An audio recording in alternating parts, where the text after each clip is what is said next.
Subhanallah,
la ilaha illallah, Allahu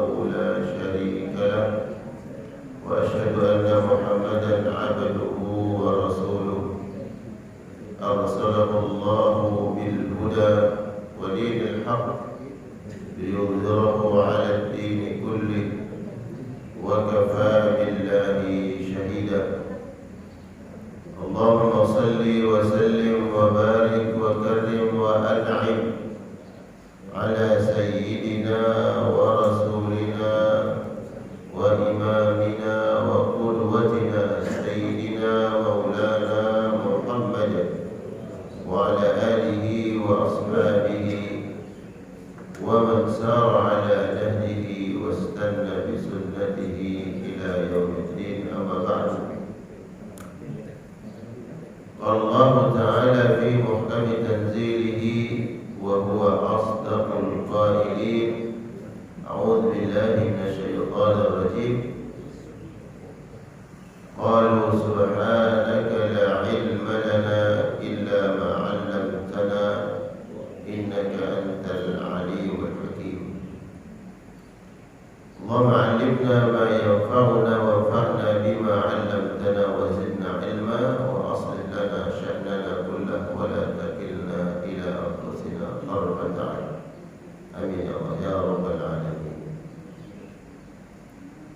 Jemaah sekalian yang Allah muliakan,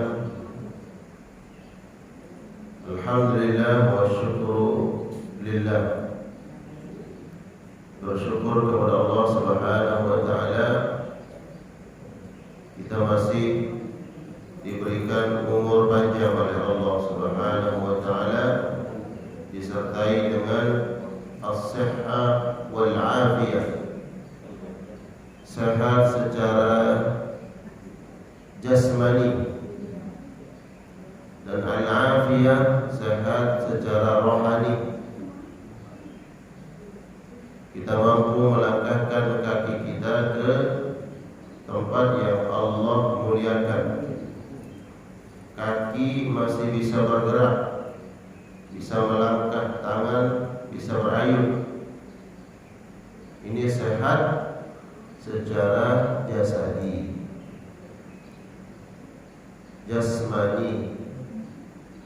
Datangnya kita pergunakan nikmat Allah berupa kesehatan menuju tempat-tempat yang diridhai, yang disenangi oleh Allah. Inilah sehat al-afiyah, sehat rohani.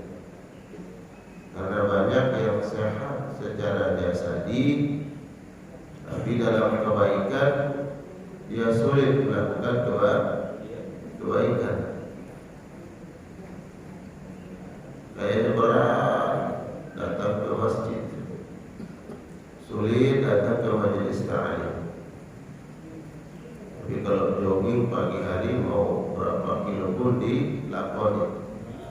Ini orang yang sehat secara jasmani, as-sihhah, tapi tidak al-afiyah. Semoga nikmat sehat wal afiyah yang Allah berikan mampu menjadi amanah yang kita pertanggungjawabkan di hadapan Allah Subhanahu wa taala.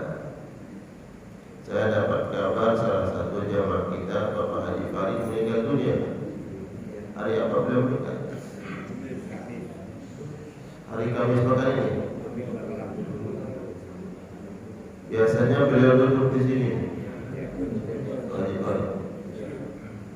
Kalau di masjid Muhajirin biasanya di depan. Aminkan semuanya. Allahumma ighfir lahu. Allahumma ighfir lahu. Warhamhu wa'afihi wa'fu anhu wa akrim nuzulahu wa wasi' madkhalahu wa ghsilhu bil ma'i wal thalji wal barad wa naqqihi min al khataaya kama yunqqa ath-thawb al abyad min ad-danas. Allahumma in kana huwa muhsinan fazid bi ihsanihi wa in kana ghayra dhalika fatajawaz anhu. Allahumma a'idhu min adhab al-qabr min adhab an-nar waj'al al-jannata mathwahu ya Allah ya rabbal alamin. Amin ya Allah ya rabbal alamin. Kita doakan beliau dan jemaah-jemaah kita yang sudah terlebih dahulu meninggalkan kita kembali kepada Allah. Semoga Allah terima amal baiknya, amal solehnya, dan Allah tempatkan di tempat yang terbaik. Dan kita semua pasti akan menyusul. Siapapun akan kembali kepada Allah, saling berdoakan. Semoga Allah terima amal baik kita. Dan beliau Haji Farid adalah orang yang menyebabkan saya kenal dengan masjid ini. Beliau pertama kali silaturahmi ketemu di rumah beliau. Dia menawarkan Ustaz, kapan-kapan bisa silaturahmi. Beliau pernah jadi ketua DKM di sini, ya? Atau bagian dakwah.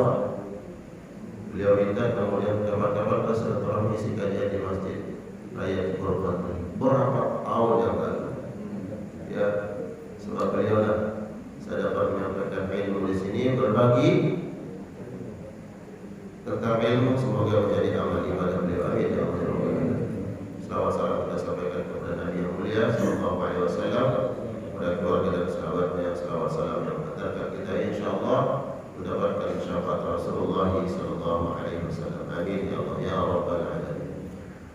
Jemaah sekalian Allah muliakan, kita lanjutkan kajian kitab Riyadhus Shalihin. Pagi hari ini saya akan membahas Kitabul Azkar, babun fadl dzikri wal haddi alaihi. Keutamaan berzikir,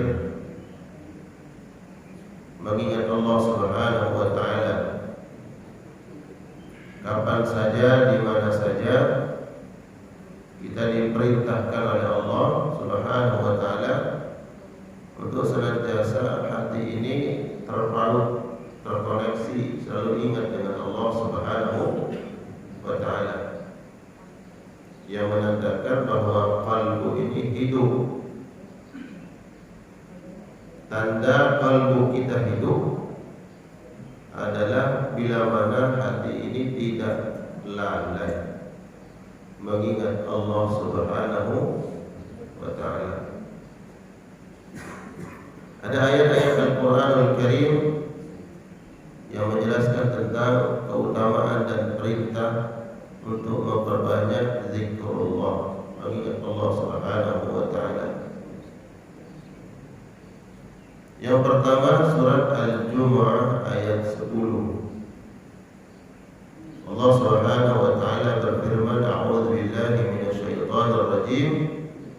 Wadhkurullaha katsira la'allakum tuflihun.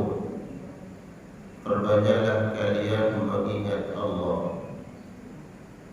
Zikir, baik lewat lisan kita ucapkan kalimat-kalimat thayyibah, zikir kepada Allah, ataupun zikrul qalbi, hati kita senantiasa berzikir mengingat Allah.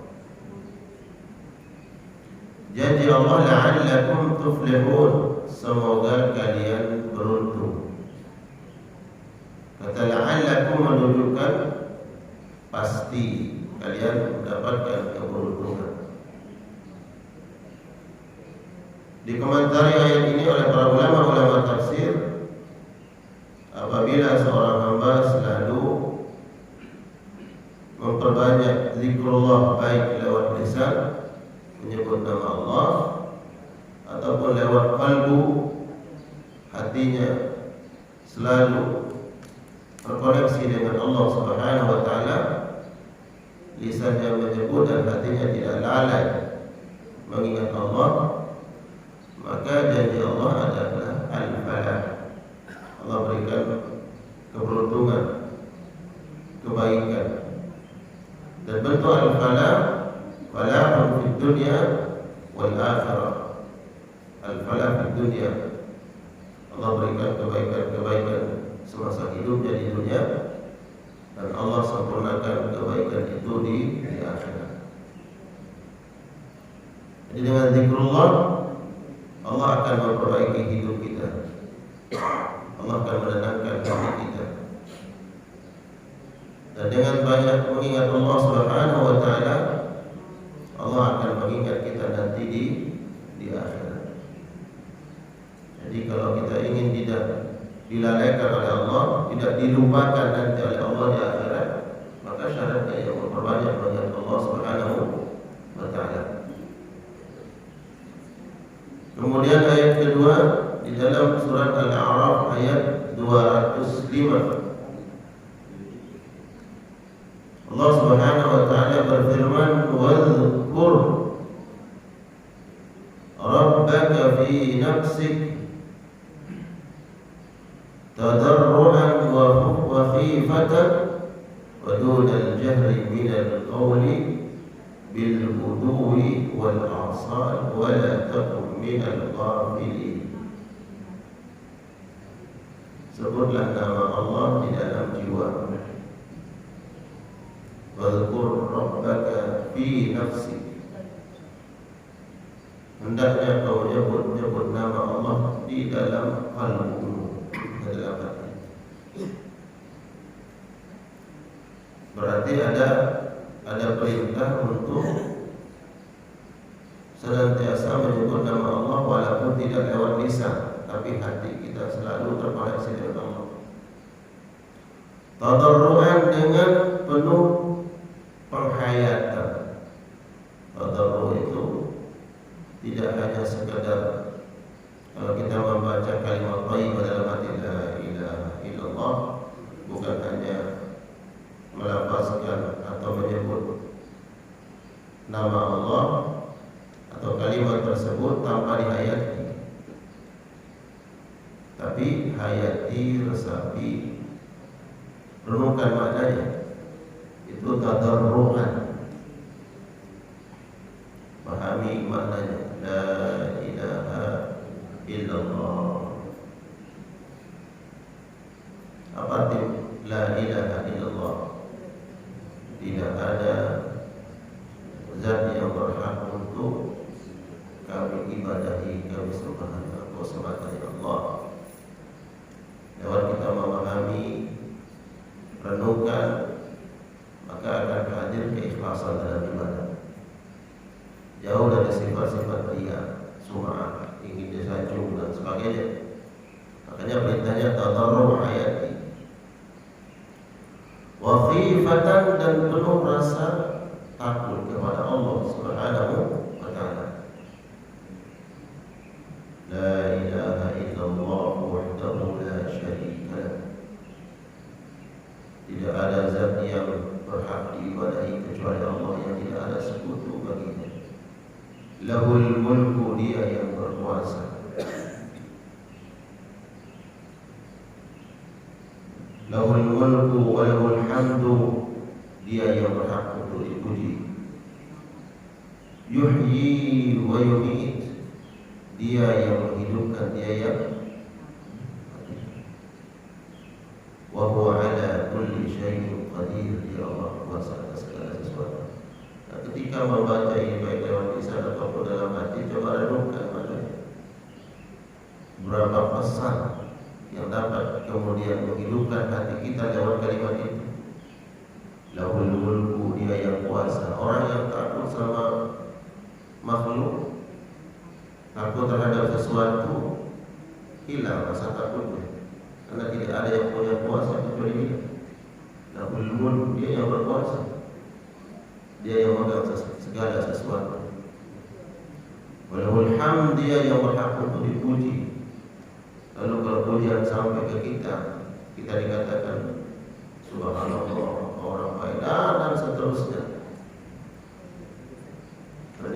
hujan itu adalah datangnya dari Allah.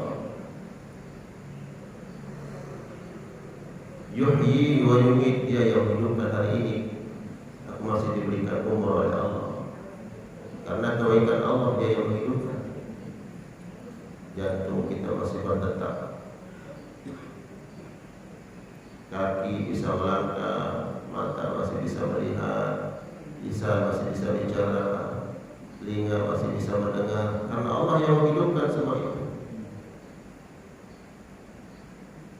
Allah belum mematikan saraf-saraf kita. Dia yang menghidupkan.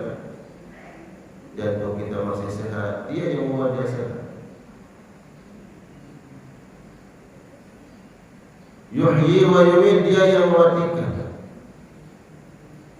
Kalau satu saja yang dari saraf kita ini kemudian organ tubuh kita dimatikan oleh Allah Subhanahu wa taala, tidak bisa melakukan sesuai dengan fungsinya, berkurang nikmat Allah. Dia yang mematikan, dia yang menghidupkan. Sehingga kita menyadari bahwa kita tidak punya upaya, tidak punya kekuatan. Apa yang kita miliki tidak ada. Wa ala kulli syai'in qadir, tidak ada yang mustahil bagi Allah. Dia kuasa atas segala sesuatu. Nah, wa khifatan, dengan penuh rasa takut kepada Allah Subhanahu wa taala. Ini ayat-ayat yang menjelaskan tentang perintah dan keutamaan berzikir.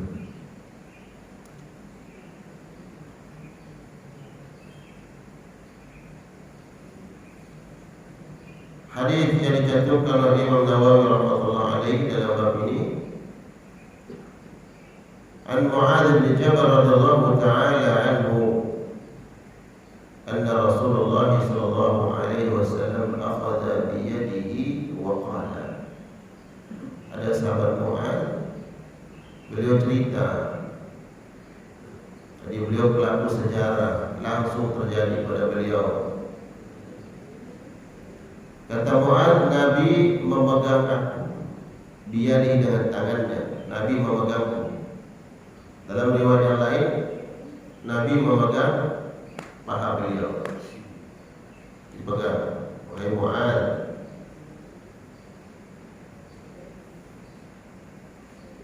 Nabi memegang Mu'adz bin Jabal radhiyallahu ta'ala anhu wa qala, dan mengatakan, ya Mu'adz, wahai Mu'adz, wallahi inni uhibbuka. Ya Mu'adz, aku mencintaimu karena Allah. Faqala, kemudian Nabi berkata, usika ya Mu'adz, aku berwasiat kepadamu. Ini menunjukkan ada sesuatu hal yang penting yang ingin disampaikan oleh Nabi kepada sahabat Mu'adz. Dengan menunjukkan kedekatan dulu, dipeganglah Mu'adz oleh Nabi sallallahu alaihi wasallam. Dan memang sahabat Mu'adz sahabat yang sangat dekat dengan Nabi. Beliau sahabat yang diutus sendirian ke Yaman oleh Rasul sallallahu alaihi wasallam untuk dakwah. Kata Nabi, usika ya Mu'adz, aku berpesan kepadamu. Jadi pesan Nabi ini bukan hanya untuk Mu'adz semata, tapi umum untuk umat Nabi Muhammad. Seolah-olah Nabi berkata kepada kita langsung, usika, aku berpesan kepadamu. Bukan hanya kepada Mu'adz, tapi kepadamu, kepada kita, semua kita, pribadi-pribadi kita, diwasiatkan oleh Nabi sallallahu alaihi wasallam.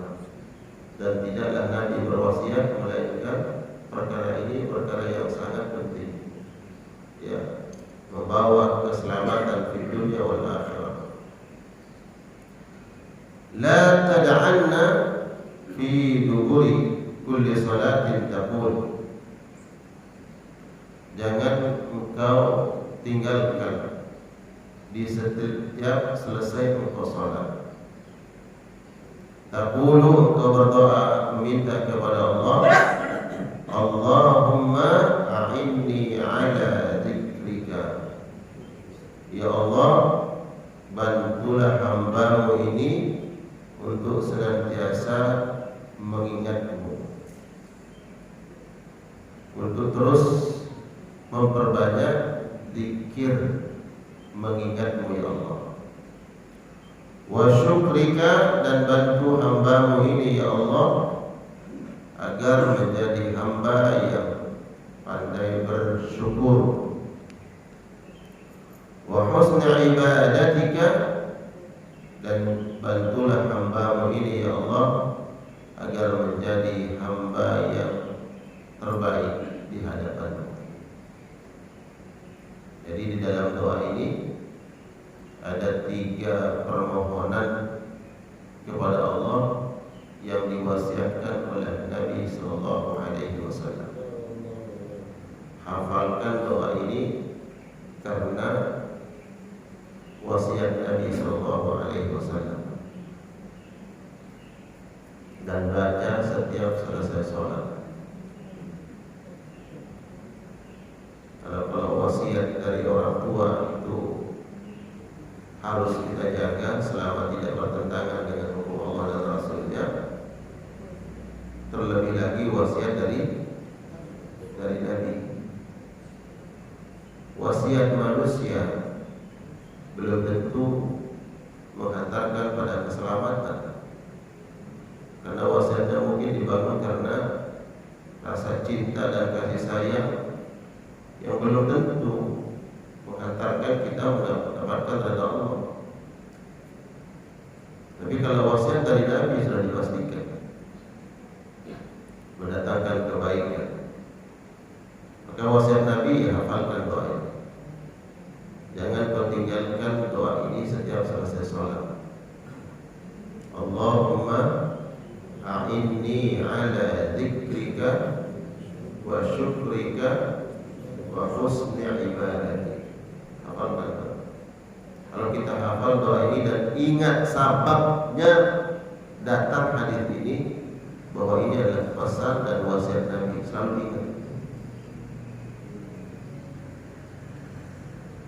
Coba sama-sama kita baca. Allahumma a'inni ala dzikrika wa syukrika wa husni ibadati. Allahumma a'inni ala dzikrika wa syukrika wa husni ibadati. Allahumma a'inni ala dzikrika wa syukrika wa husni ibadati. Kapan dibaca Pak? Setiap selesai sholat. Baik, setiap selesai sholat ada 2 pendapat. Ulangi, setiap selesai sholat ada 2 pendapat. Fi kulli duburi sholatika, setiap selesai sholat ada 2 pendapat. Pendapat yang pertama adalah sebelum kita salam. Ya, sebelum salam, sebelum assalamualaikum itu baca doa ini. Pendapat yang kedua adalah video di sholatika, ya setiap selesai sholat. Selesai sholat membaca wirid, jangan lupa cantumkan juga, baca juga doa ini.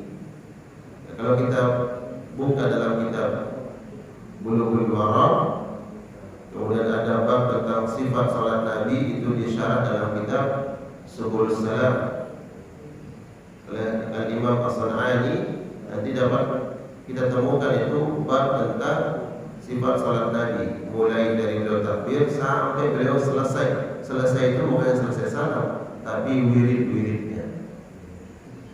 Apa yang beliau baca selesai assalamualaikum, beliau istighfar dan doa-doa Muhammad sallallahu alaihi wasallam. Ya, termasuk yang beliau baca itu wasiatnya adalah doa ini. Maka kalau kita menggunakan pendapat yang pertama, baca sebelum salam. Boleh. Kedua, pendapat yang kedua adalah ya kapan saja, tapi selesai sholat.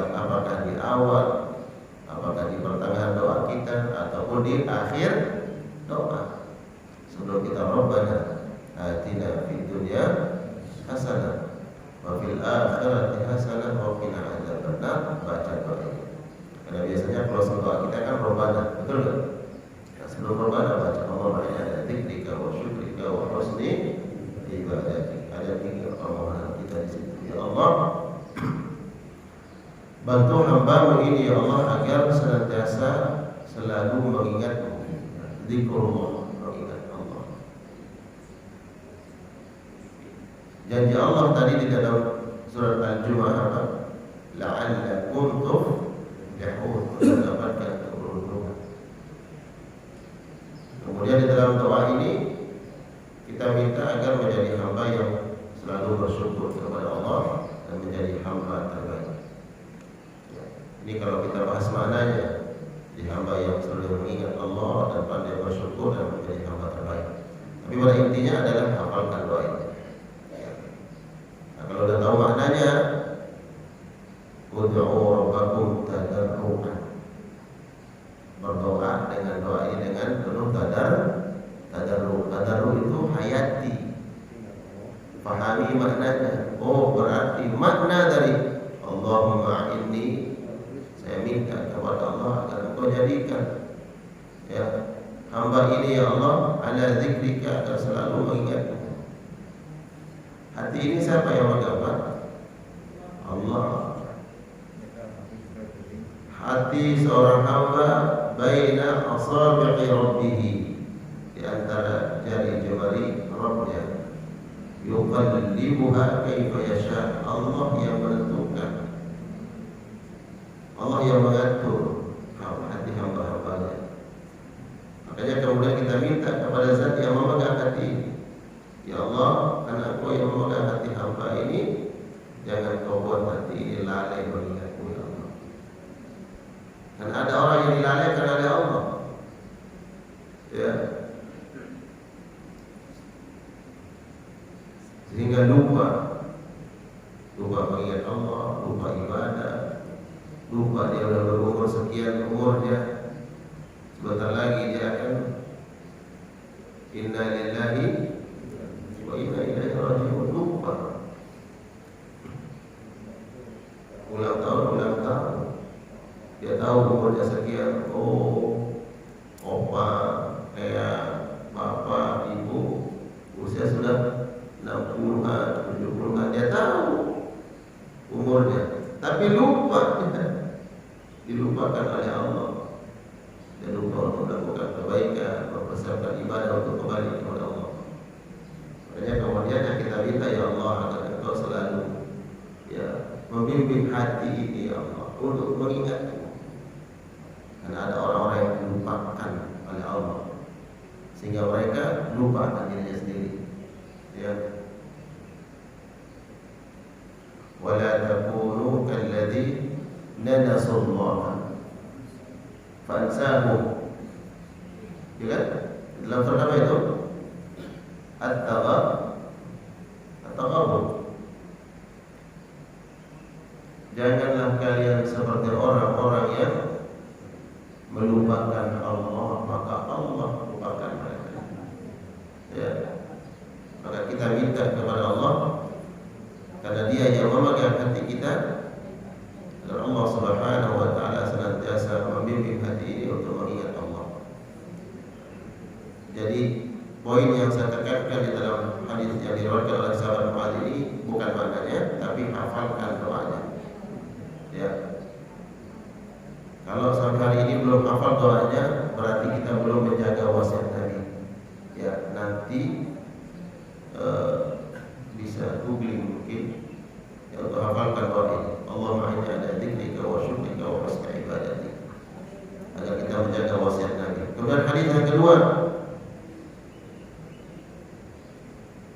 An Abi Hurairah radhiyallahu ta'ala anhu anna Rasulullah sallallahu alaihi wasallam, Nabi sallallahu alaihi wasallam qala bersabda, idza tashahhada ahadukum falyasta'iz billah min arba'. Apabila kalian bertasyahud, maka mintalah perlindungan kepada Allah dari 4 perkara. Ya. Apabila tasyahud salat, maka mintalah 4 perkara ini kepada Allah. Ya, tasyahud kapan? Disebutkan dalam penjelasannya adalah saat tasyahud akhir. akhir sebelum salam. Ya, baca doa ini. Nah, sedangkan tadi Allahumma inni ala dzikrika wa syukrika juga pendapat yang kedua adalah sebelum salam. Maka pilih mana yang kita dahulukan. Apakah Allahumma inni ala dzikrika atau doa ini? Apa kata Nabi? Baca doa ini ketika tasyahud akhir. Ya, sebelum salam, Allahumma inni a'udzubika min adzabi jahannam. Ya Allah, aku minta perlindungan kepadamu dari siksaan api neraka Jahannam. Ya, Jahannam. Salah satu nama pintu neraka itu adalah neraka Jahannam. Kenapa kita minta perlindungan dari neraka ini? Nah, muncul pertanyaan. Kan banyak nama neraka. Ada Saqar. Ma salakakum fi Saqar? Qalu lam nakum minal musallin. Apa yang menyebabkan kalian masuk ke dalam neraka Saqar? Jawabannya karena kami dulu tidak sholat. Kata penduduk neraka. Salah satu nama neraka itu neraka Saqar. Ya. Kemudian Jahannam. Kemudian ada Sa'ir, neraka Sa'ir. Ya.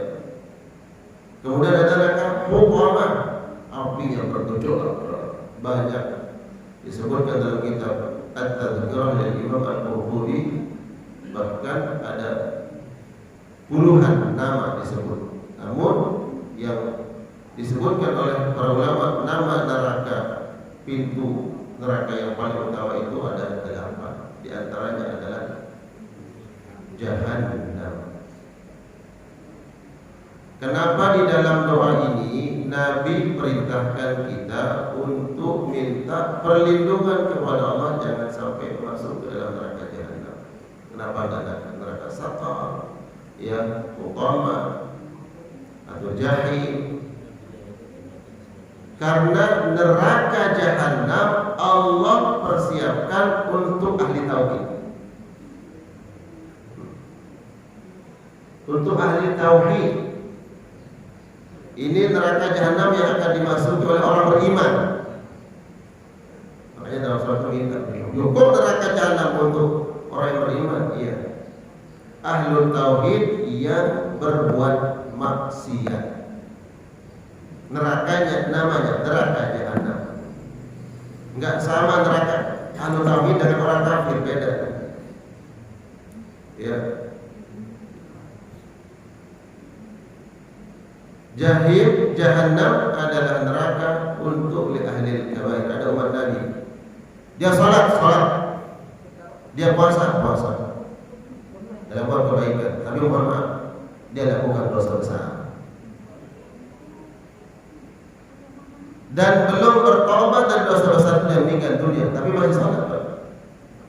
Karena dia ahli tauhid, mengesahkan Allah. Maka di mana nerakanya? Di neraka Jahannam.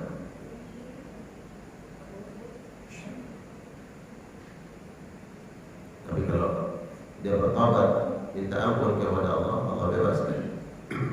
Makanya ada umat Nabi Sallallahu Alaihi Wasallam, dia bertauhid, dia mengesahkan Allah, tapi melakukan dosa-dosa besar, akan keluar dari neraka Jahannam. Dan ini doa yang diajarkan oleh Nabi SAW kita baca ketika tasyahud akhir dalam salat. Allahumma inna a'udzubika min adzabi jahannam wa min adzabil qabr wa min fitnatil mahya wal mamat wa min fitnatil masiihid dajjal. Ya Allah, banyak yang doa-doa yang diajarkan Nabi SAW. Sehingga di dalam hadis ini mana yang lebih utama dibaca, apakah doa ini atau doa tadi yang diwasiatkan oleh Nabi Sallallahu Alaihi Wasallam? Disebutkan oleh para ulama yang lebih utama adalah apa yang tadi disebutkan oleh Nabi dengan kalimat usika, aku wasiatkan kepadamu. Tapi bisa dikompromikan, baca dua-duanya. agar kita mendapatkan dua kebaikan. Bagaimana cara mengkompromikannya? Berarti baca doa ini di dalam tasyahud kita sebelum salam. Nanti baca doa Allahumma inni ala dzikrika wa syukrika wa husni ibadatik setelah kita salam ketika doa. Ada cara mengkompromikan sehingga dua-duanya bisa kita baca atau digabungkan. Allahumma inni ala dzikrika wa syukrika wa husni ibadatik. Allahumma inni a'udzubika min adzabi jahannam wa min adzabil qabri wa min fitnatil mahyaya wal mamat wa min fitnatil masiihid dajjal. Baik. Dalam doa ini apa yang kita minta kepada Allah? Perlindungan pertama. Jangan sampai Allah campakkan kita ke dalam neraka jahannam, karena ini nerakanya ahlul tauhid. Pelaku dosa besar. Wa min adzabil qabri, yang kedua minta perlindungan kepada Allah dari azab kubur, agar Allah selamatkan. Karena ini penentuan orang yang selamat dari azab kubur menandakan dia akan selamat pada fase berikutnya sampai melewati sirat masuk ke dalam surga. Ya, kalau selamat dari azab kubur. Tapi kalau pada fase pertama ini, inna lillahi wa inna ilaihi raji'un, meninggal dunia, kemudian pindah ke alam barzakh, di alam barzakh kemudian kesulitan, mendapatkan azab, menunjukkan bahwa fase berikutnya nanti di padang mahsyar. Kemudian di padang mahsyar menunggu selama 50.000 tahun, harus menunggu giliran satu persatu. Kemudian dibawa mana amal-amal, dihisab, ya dihisab dulu, dihitung. Oh ini amal-amalnya, sudah dikasih amal-amalnya, sudah dihitung. Sekarang nunggu lagi di mizan, sekarang tinggal timbang. Mana amal-amal yang tadi sudah dihitung? Ya kita sudah tahu, sudah dihitung. Ya Allah, amal dikit. Gimana nanti timbangannya? Belum nunggu timbangan, berapa lama ditimbang. Setelah timbang, melakukan perjalanan. Ada orang yang mendapatkan haud dan lewat di sirat, dapat telaganya Nabi, dia tidak bisa minum dari telaga Nabi sallallahu alaihi wasallam. Melewati sirat belum apa-apa terjatuh karena timbangan amalnya sedikit. Ya, kalau selama di alam barzakh min azabil qabri, insyaallah pada fase-fase berikutnya diberikan keselamatan oleh Allah. Makanya minta perlindungan dari azab kubur. Dan tidaklah seseorang dapat terbebas dari azab kubur melainkan dia harus melakukan perkara-perkara yang menyebabkan dia terbebas. Ya. Jika seseorang dimasukkan ke liang-liang, keluarganya pergi pulang ke rumahnya, datang malaikat yang bertanya, "Man rabbuka?" Siapa yang kau ibadahi? Wa man nabiyuka, siapa nabimu? Wa ma kitabuka, apa yang kau baca selama ini? Wa man ikhwanuk, siapa saudaramu? Ya, kalau kita tidak kenal Allah, bagaimana menjawabnya? Kalau kita tidak pernah dekat dengan Al-Quran, bagaimana kita mengatakan Al-Quran yang aku baca? Kalau tidak pernah aku sama kaum muslimin, lalu bagaimana mengatakan kaum muslimin adalah saudaraku? Bohong, kata malaikat. Mana saudaramu? Bersaudara itu kan saling berbuat baik, harus dekat, namanya saudara. Gak boleh saling menyakiti. Kamu bertetangga jadi dulu, gak pernah baik sama orang, bawaannya bertengkar melulu. Gimana mengaku saudara? Waman ikhwan, sama saudara. Mama kiblatmu, di mana? Apa kiblatmu? Ditanya kita. Kita katakan apa kiblatmu? Pernah nggak ke sana? Nggak pernah. Padahal Allah berikan kemampuan secara logistik, harta untuk ke sana, sehat, tapi tidak tertarik hatinya menuju Baitullah, baik haji ataupun umrah. Bagaimana mengaku nanti Ka'bah kiblat? Ya kan? Nah, kalau orang selamat dari azab di alam barzahnya, di masa ini insyaallah dia akan selamat pada masa-masa berikutnya. Wa min adzabil qabr wa min fitnatil mahya wal mamat, minta perlindungan kepada Allah agar terhindar dari fitnah kehidupan. Nah, ini yang luas maknanya, fitnah hidup. Fitnah hidup ini banyak, datang dari pekerjaan, dari keluarga, dari ini dan itu. Sehingga dijelaskan oleh para ulama, ya, fitnatul mahya ya, fitnah yang dari kebaikan. Kebaikan yang kita tidak syukuri. Dan fitnah kehidupan dari ujian Allah yang kita tidak sabar. Fitnah hidup dan keluarga, fitnah nikmat Allah yang mestinya kita syukuri, kita tidak syukuri. Syukur bukannya alhamdulillah. Syukur itu kalau dapat kebaikan, gunakan kebaikan untuk taat kepada Allah. Atau fitnah, ujian, musibah yang kita tidak sabar. Maka ya Allah, hindari hamba ini dari fitnah kehidupan. Ya. Kalau kita jangan satu-satu, apa fitnah dalam hidup ini banyak. Ya, fitnah kehidupan. Wal mamat, dan fitnah kematian. Apa fitnah kematian? Disebutkan dalam syarah kitab ini, fitnah al-mamat adalah semenjak seseorang dihadapkan sakaratul maut. Ya, sakaratul maut, sakarat al-maut. Sakarat itu sebagian ulama menjelaskan begini, sakarat itu penantian, bukan ketika matinya. Jadi beratnya sakaratul maut itu kan fitnah kematian, bukan saat matinya. Sakarat itu adalah waktu saat kita menunggu detik ajal kematian. Itu disebut dengan sakarat.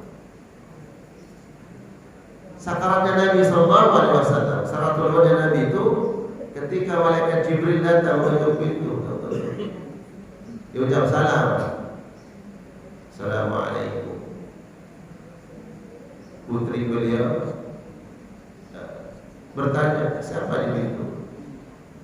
Kata Nabi, bukakan. Dia adalah malaikat maut. Karena sebentar lagi Nabi akan meninggal dunia. Jadi yang dimaksud dengan sakarat, penjelasan sebagian ulama adalah detik-detik kita akan meninggal. Kalau pas meninggalnya itu yang maut. Tapi sakaratnya itu adalah yang menjelang akan mati, itu yang berat. Gimana ini? Yang berat.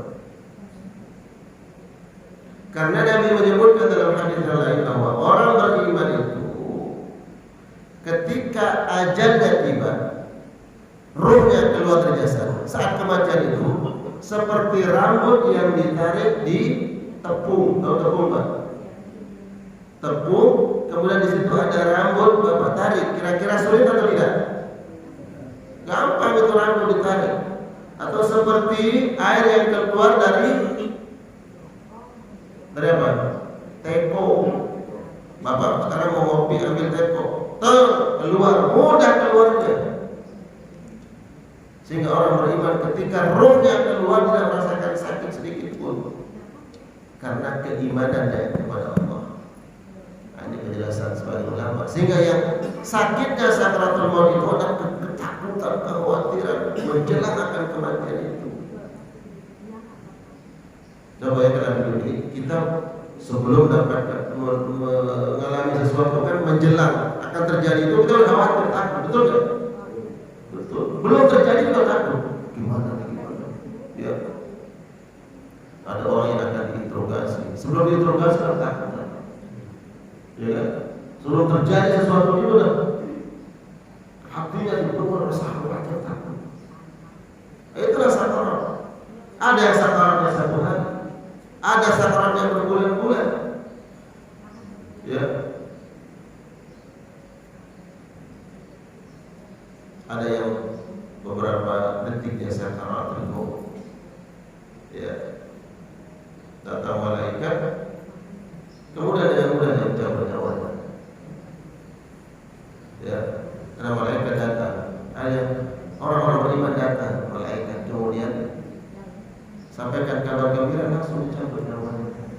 muda.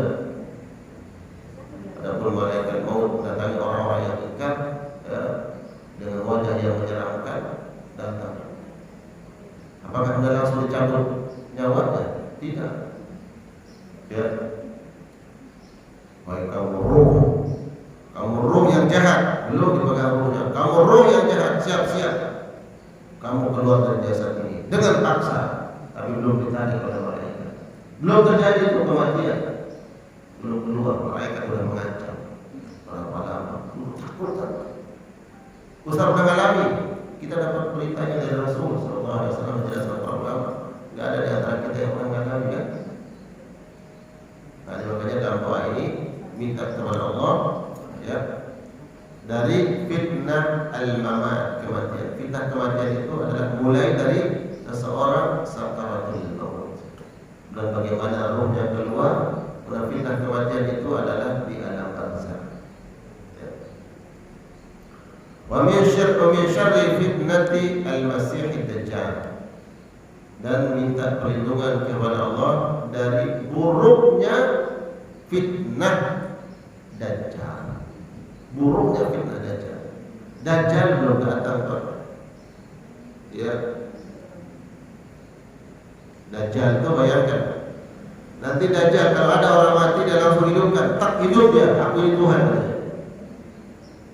Dia datang ke tempat-tempat yang terjadi kemarau panjang.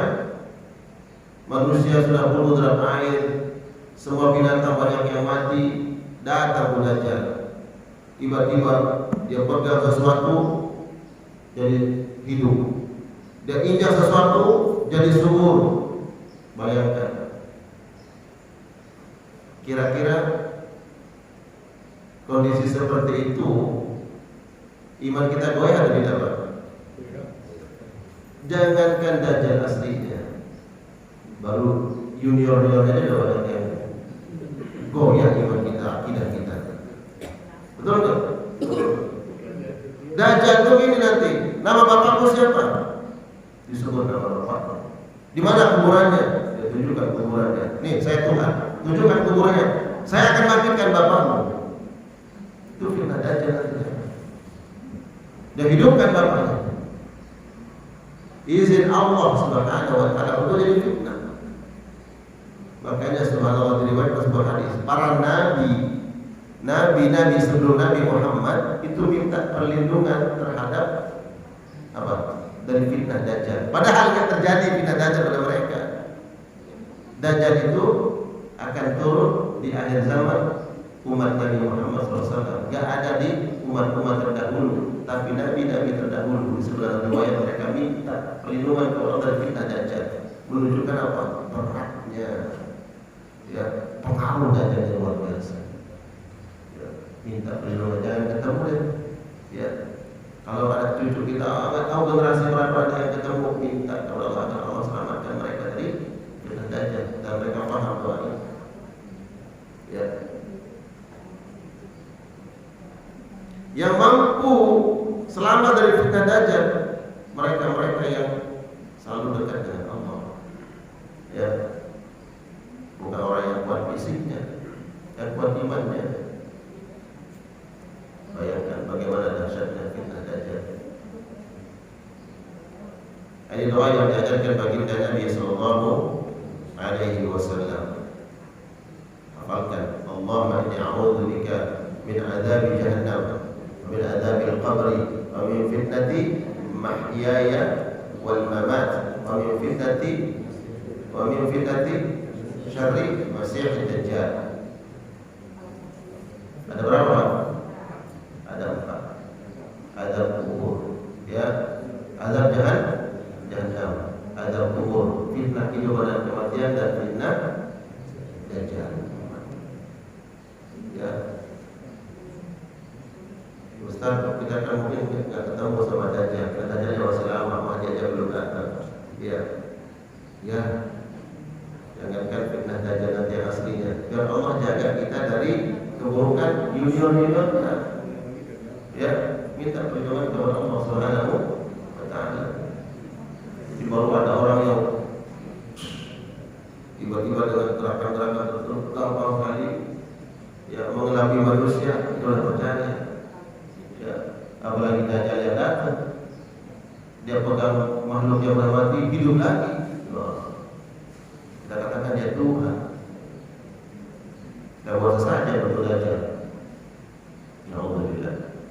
Dan jemaah sekalian Allah muliakan karena waktunya sudah cukup. Jadi pesannya doa ini sama-sama kita hafalkan. Semoga Allah jadikan kita hamba yang selalu dekat dengan Allah dan memperbanyak zikrullah. Yang kedua, terhindar dari fitnah-fitnah yang tercantum di dalam doa ini. Amin. Ya Allah ya Rabbal Alamin. Baik, kiranya ada yang ingin disampaikan, ingin ditanya silakan.